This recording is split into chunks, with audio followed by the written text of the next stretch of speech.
right, we are getting everybody in this morning. Hopefully, Ron Green at the top of my screen. Love that. It's good to see you on here, Ron. And looks like we got David Lepore coming in. We got all sorts of big names, way bigger names than me. I'll guarantee you that. Holy moly, there's some names on this list that are awesome. So thank you everybody for hopping on today. I will be admitting people as I'm discussing, so I apologize for the first 5 minutes of this if I'm a little bit jumping around because I'm doing 2 or 3 things at once here. So I'll try to do my best to multitask. But welcome to Mastermind Monday, presented by RGX and myself. And obviously these calls are to help you drive revenue for yourself, your facility, and your business. And so we want to bring value in these calls to you. Just to help you out with your coaching business however we can. So thanks for hopping on. Today I'm going to be talking about my personal 3 practice circuits that I use for adults all the time. They're my favorites. They're my go-tos that I've pretty much memorized, obviously, and very, very easy to administer, if you will, to coach with. And so first thing I want to do, though, if you pull up your chat box, and I am going to ask you this question right here. How do you currently plan for your adult off-course coaching sessions? And so what is your plan before they get there? And what does that look like when they're there? So do you not have a plan? Do you just kind of go with the flow? You have 3 or 4 people show up, or maybe 1 person show up, and you're just going with it? Do you let your players decide on what to work on, right? And so they show up and you say, hey, what do you want to work on? Let's fix that slice or fix that hook. What are they saying, and how are you planning on that? Do you have a plan, but it rarely works out? You show up with a plan, and then next thing you know, okay, it's rabbit trail here, rabbit trail there, and then the coaching session, before you know, it's just kind of all over the place, right? And that can happen really, really easily with groups, because you have one person over here saying, hey, I need help with this, and then that person saying, I need help with that, right? Do you always make a plan and you follow it? Is that an option, right? Or is there something else going on within that? So get in that chat box, open the chat box, put in here, and give me your answers in the chat box. So David Lepore, I have a 3-month schedule, but we'll improvise if needed. Love it. Ron Green, B sometimes, C sometimes, but mostly D. Great. I love it. And that's the sign of great coaches, right? So review past on-course experiences, spend time for 2 to 3 areas of the game within 1 hour. Love it. I love this stuff. Great answers, right? And so we always like to answer, open this up with a question and just kind of see what you guys are doing, right? And get everybody kind of engaged a little bit. So what I've found with my coaching sessions is when I am planned out and ready to go, obviously they go way smoother, right? And I use a lot of what you guys were saying. I look at their past on-course experience to say, okay, this is what we need to work on, right? And I try to find kind of those themes within the entire group. I see who's coming and then make that session fit everybody that's there. So if I have 4 people, look at all what they're doing and say, okay, I can have this station for this person specifically, but they also need to maintain these other 2 areas of their golf game, right? But I'm going to make sure I have this station where they're really weak and build that out. And so, that's how I kind of look at it, look at their past experiences for sure, and then build the sessions around it. But I do think it's very important to have some template ideas and for specific areas of the game. And especially when, I'm going to be honest, most of the people that I work with, they're trying to break 90, break 85, and it's the same story, right? It's, hey, let's learn how to chip and putt, get the ball on the green, and get the ball in the hole, right? And that's what a lot of it comes down to. A lot of them actually they don't have a contact problem. They hit the ball fine.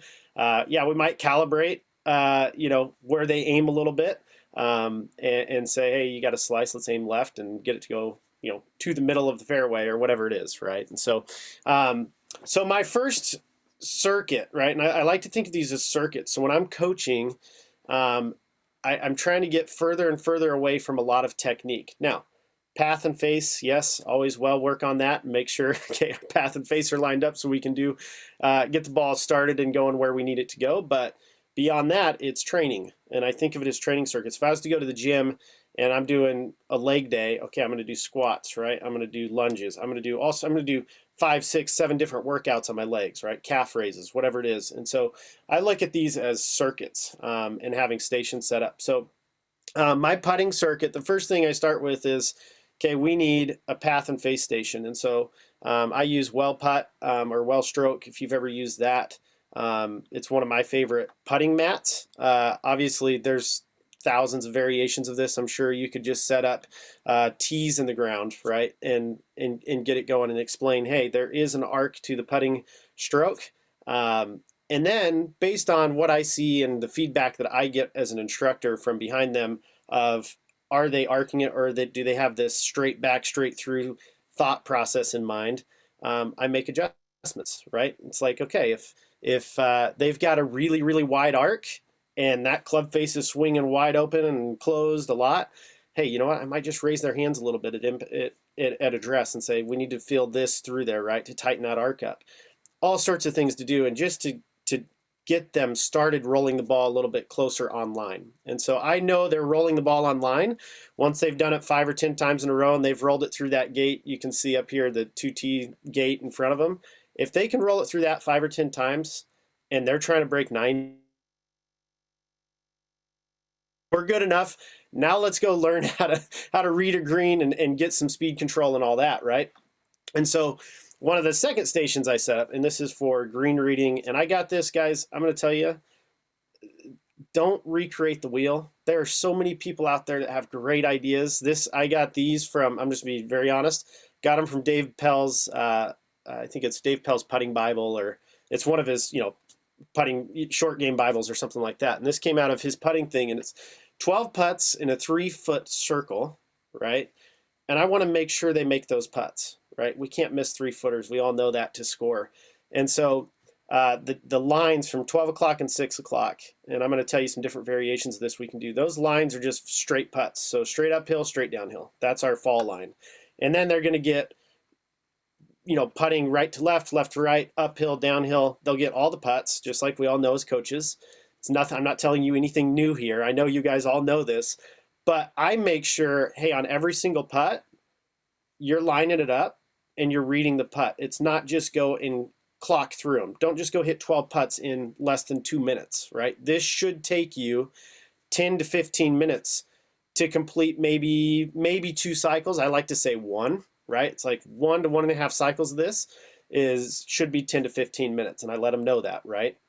And so the beautiful part about this is all this builds on itself. So once they get their path and their face down, and one thing I forgot to mention is I have them put the line down on there so they see that line topple over itself, right? Then when they get over here, I say, okay, now we got to aim the line, right? And I did this with ladies this last week, beginner ladies. They're in my Operation 36 ladies program, and we did it. And the next thing I know, these ladies are not missing inside of 6 feet. I mean, they are just making everything, right? Because they've got the feel for how the path and face have to work, and they can roll the ball on their line. And now, oh, okay, this is why we line the line up, and I can aim, right? And I just teach them on a right to left putt. If you see right to left, if you see that break, just aim right edge, right? Aim right edge, get the speed right, we're good, right? It's going to curve towards the hole, and they start making everything, right? So that's station 2 performance. I have them count their misses. So the first time around, they'll count their misses, and then say they missed 5. I have them do it one more time, and I say beat 5, right? You don't get to move on to the next station until you've beat 5 misses. So you got to have less than 5 misses there, right? Then we go to a 6-foot station. So it's the same format. We go to 6 feet. Because if you look on, and not to compare my breaking 90 players to the PGA Tour, but statistically that 6 to 10 foot range is the winner's range, right? They make a ton of those putts. I believe it's 70% on average. The winner makes 70% of those putts when they win each week, 6 to 10 feet, right? And so my thought is if I can get my players to get really good inside of 10 feet, we're going to be just fine, okay? And so it's the same game. Have them go in a circle, pick a direction, and just go in the circle from each spot. I mark it with coins, and so that's one more thing I forgot to mention. At the 6 o'clock and 12 o'clock position, I'll put quarters down so that they know that's a straight putt, okay? They know it's a straight putt, and then it's pennies at every single other location just to mark them and make it easy. Okay, so same thing, count the misses, and then try to beat it your second time around, okay? And then the last one is speed control, so it's just lag performance, okay? And I couldn't make this big enough. I usually go out to 40 to 50 feet, but this gives you the idea. I just have a good zone of 6 feet, so I'll mark it with flagging tape or with coins and the fringe. and I'll say, okay, we're going from 10, 15, 20, 25, and 30 feet.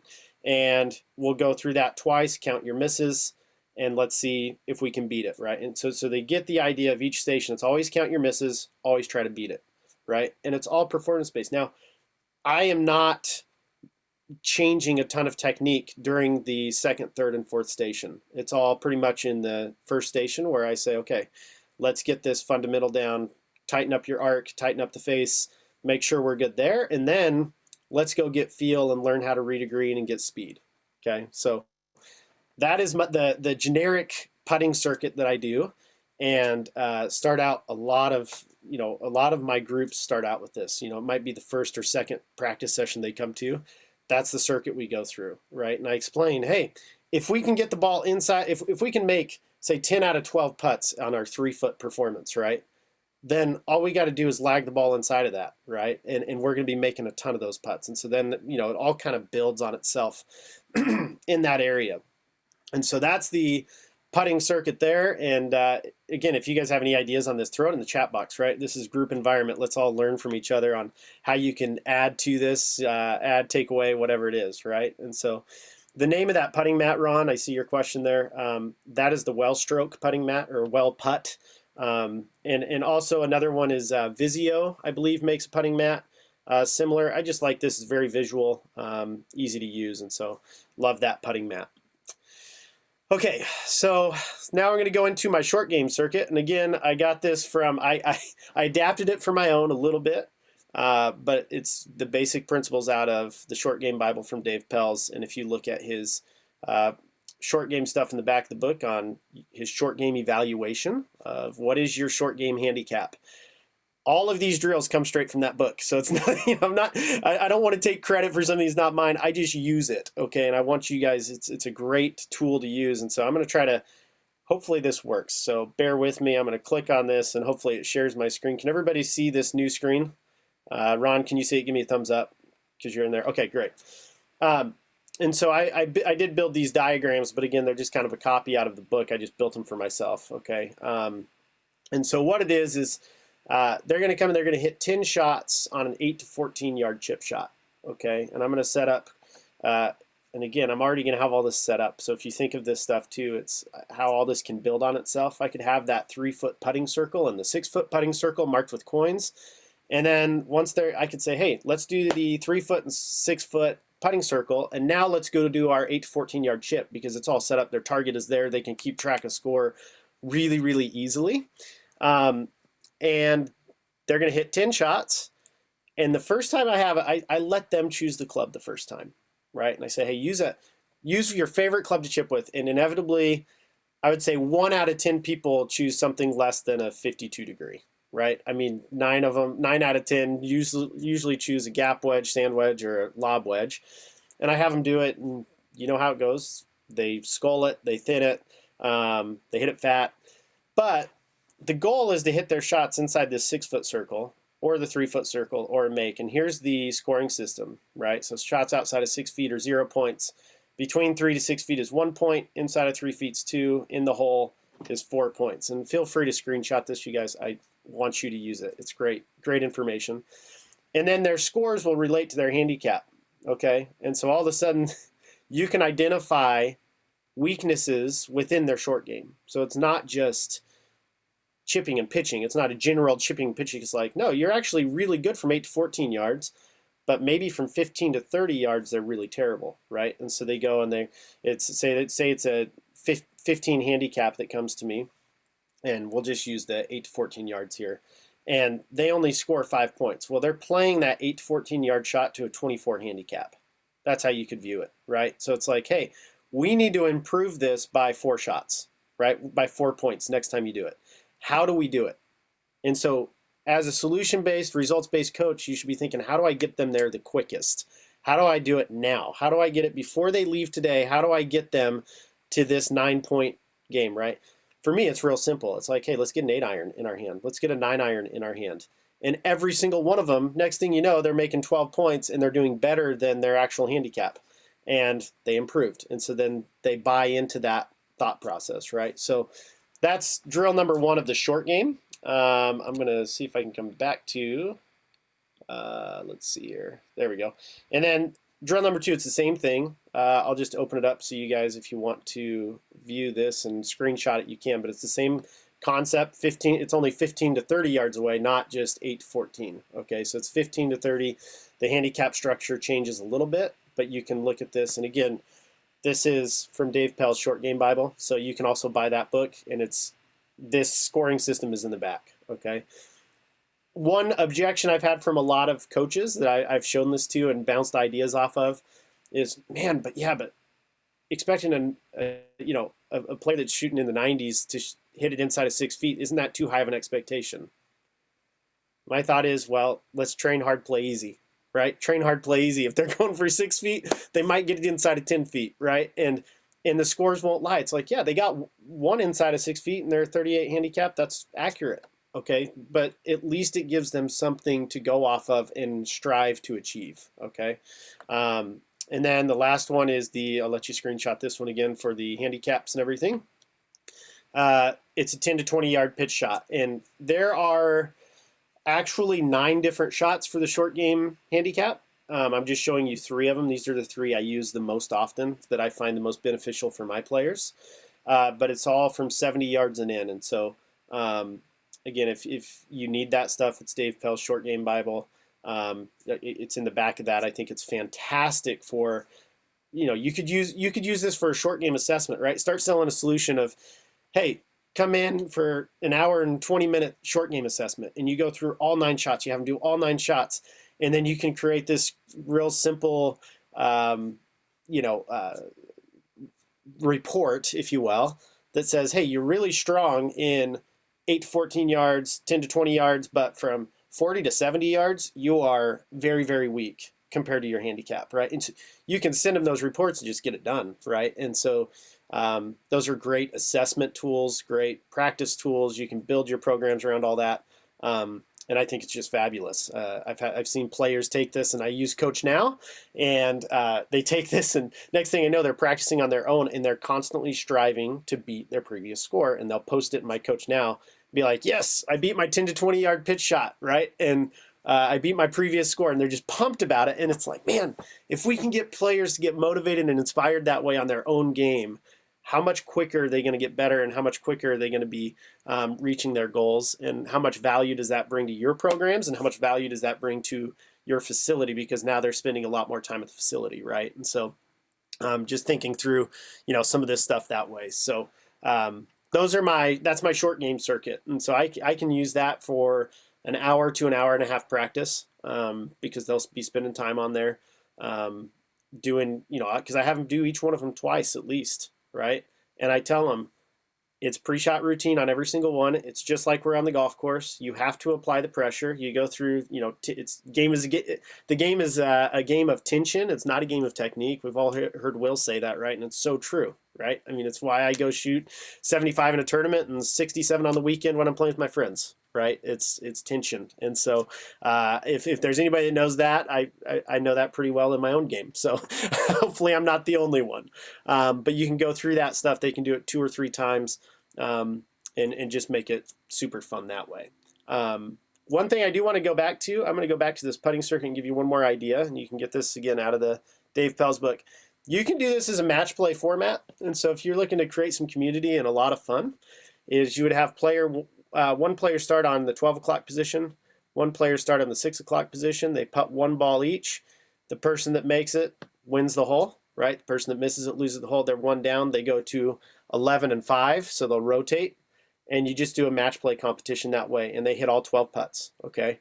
And whoever wins that, great. And so you could even do, have a whiteboard out there and put a bracket up on the whiteboard and say, all right, Joe is playing Tom today, and whatever it is, and you can go through a match play competition on 3-foot putts and a match play competition on 6-foot putts, and the players have a ton of fun with that, and so a lot of fun that way. But okay, the next thing I do is a Rapsodo swing circuit. And so I use Rapsodo for basically all of my wedge gapping. And for my players, I use it for me personally as well. And I think they are onto something that really fits kind of this RGX mold and getting players results and practicing the correct way. And I'm sure we've all studied the benefits of kind of game-like training, right? And the benefits of that for our players. And Rapsodo is taking that into this little launch monitor. Yes, it's $500.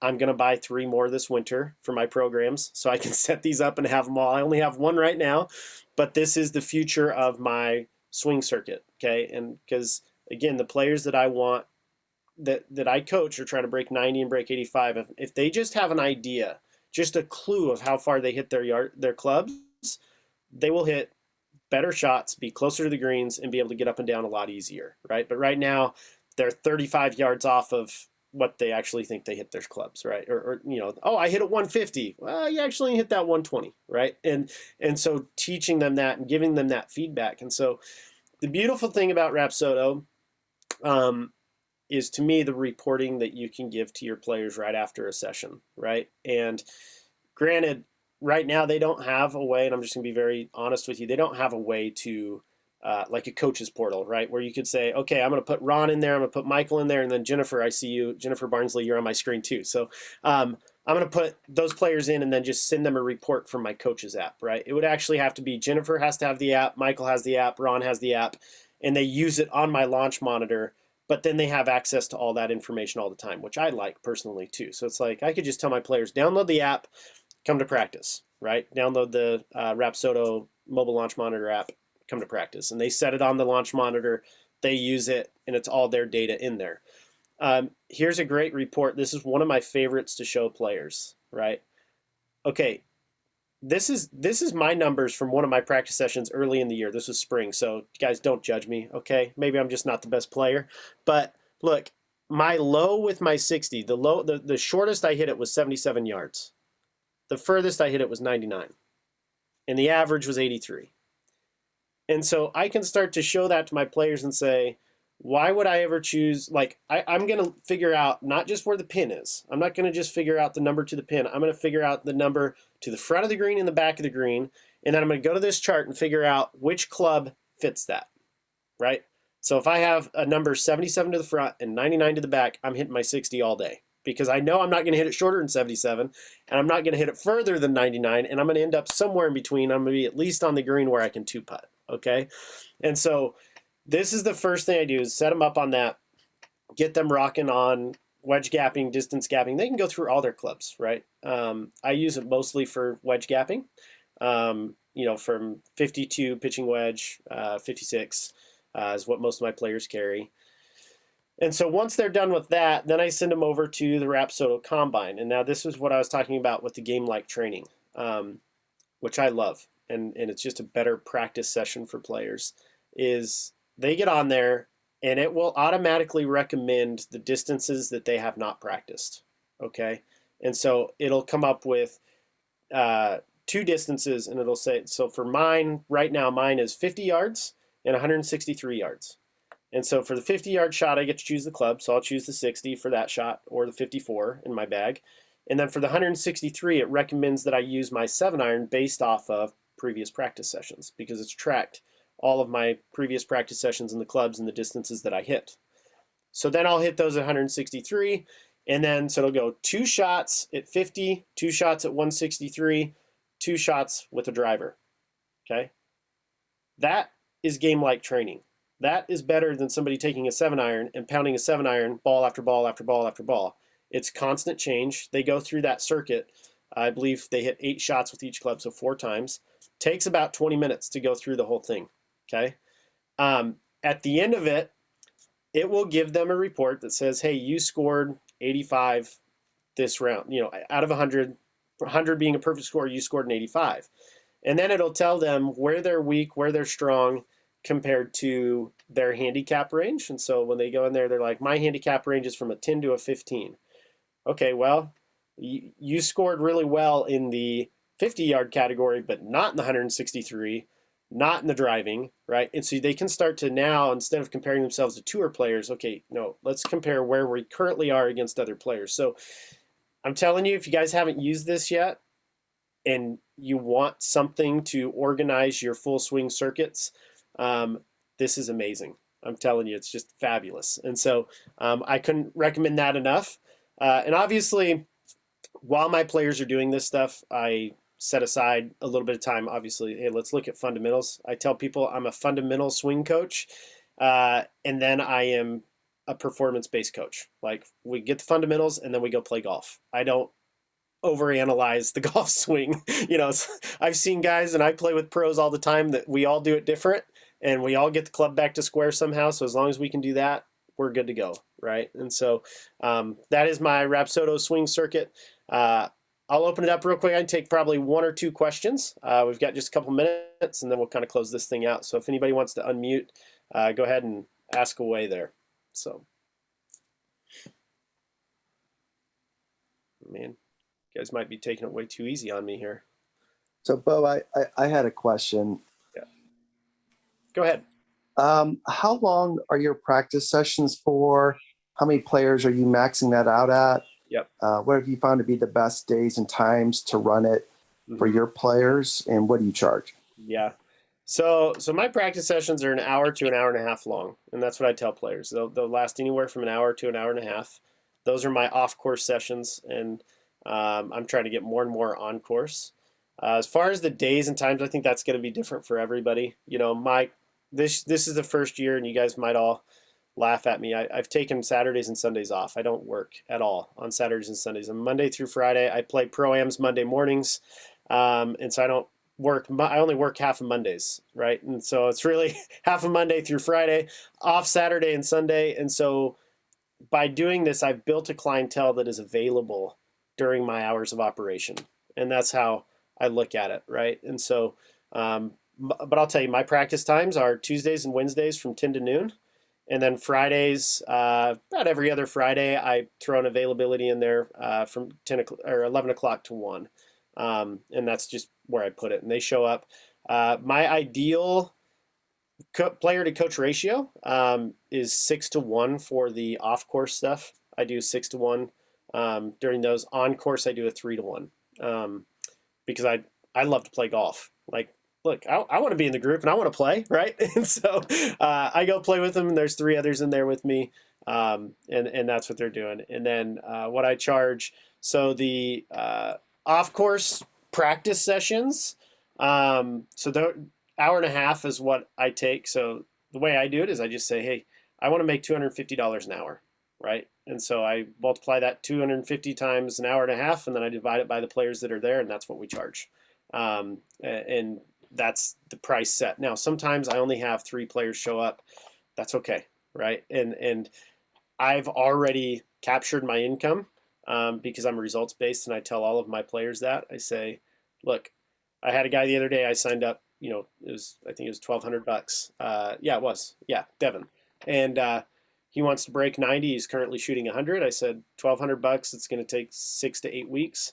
We'll be there, and if you're not there at the end of that 6 to 8 weeks, I'm just going to continue to coach you for free and get you there, right? And so I just tell him to show up, right? The sooner, I mean, what do I care? It's like, if you come and you break 90 in a week, awesome, better for me, right? And so that's just how my mentality is, and they sign up for those sessions. So hopefully that kind of gives you an idea of how I run my business, but that's where I'm at. So great, thank you. Yeah, you're welcome. Any other last? Yeah, Ron, go ahead. If you have 6 to 1, yeah, and you've got the short game, the chipping, pitching part of it, how many actual holes do you have set up? 4, 3, 1?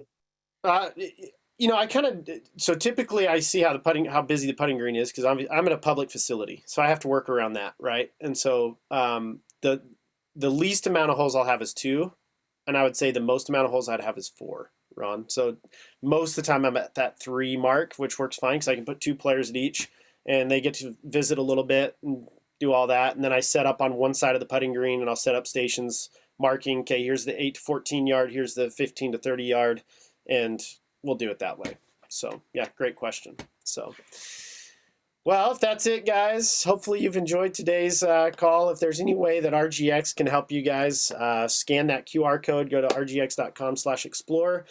Would love to chat with you about your business, help you bring more value. But with that being said, have a great day. get out there, get people results, and just keep being awesome coaches like you are. Have a good one.